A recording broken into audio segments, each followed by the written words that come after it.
they lie in bed. On one of those cold mornings where you put the covers overhead to keep any heat that lie in his bed from ever escaping. But somehow, sometimes, that heat just seems to escape. As another night meets his demise, together they rise to greet the new day. Soon the husband is leaving for work. He reaches the door. He reaches for the door. He turns the lock once, then he turns it once more. He turns his body at once and drops his lunch to the floor. Then he opens his mouth to declare what these actions are for. He says, today, I'm not going to my job. I'm going to stay home and fight you. And I'm not going to stop until we're both black and blue, and this fight ensues. As the palm of his hand connects with the base of her face, it's not the filthy, sweaty paw of this man or the blood rushing to leave a bruise in his place that hurts her, but it's the frustration. Before long, he breaks for luncheon. She retreats to her bedroom. She sits with her back against the cool metal frame of her bed, in silence.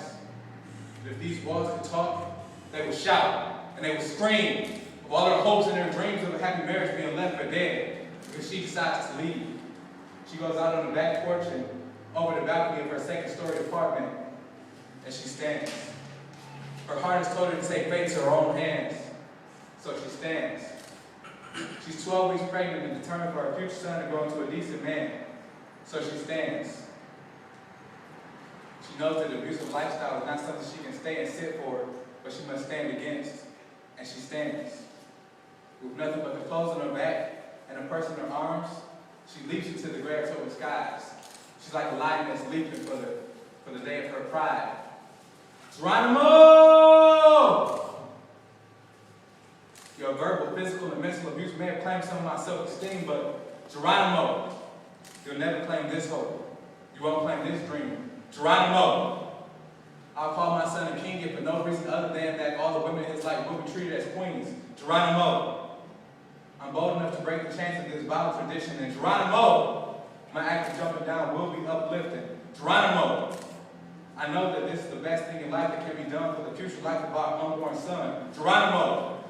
That you might not know this life that I've known, and you will not repeat this cycle when you're grown. Geronimo! I'm unafraid of what may come if I leave, but I know what is here if I stay. Then I better your life on this day. Geronimo! For letting go. That only through stories will my son have to know. Geronimo. And at 12 weeks, she lands on her feet. Where one dream dies, her new dream lies. Sleep. At 12 weeks, she lands on her feet. Too strong for defeat, yet staying humble and staying meek. And at 12 weeks, she lands on her feet. I wish we could see her eyes, the eyes of a God. For at 12 weeks, she landed on her feet. Both feet dig deep. Mother Earth gently weeps, tears of pride. Because at 12 weeks, she landed on her feet. And I wish we could have seen her eyes. They were the eyes of a God.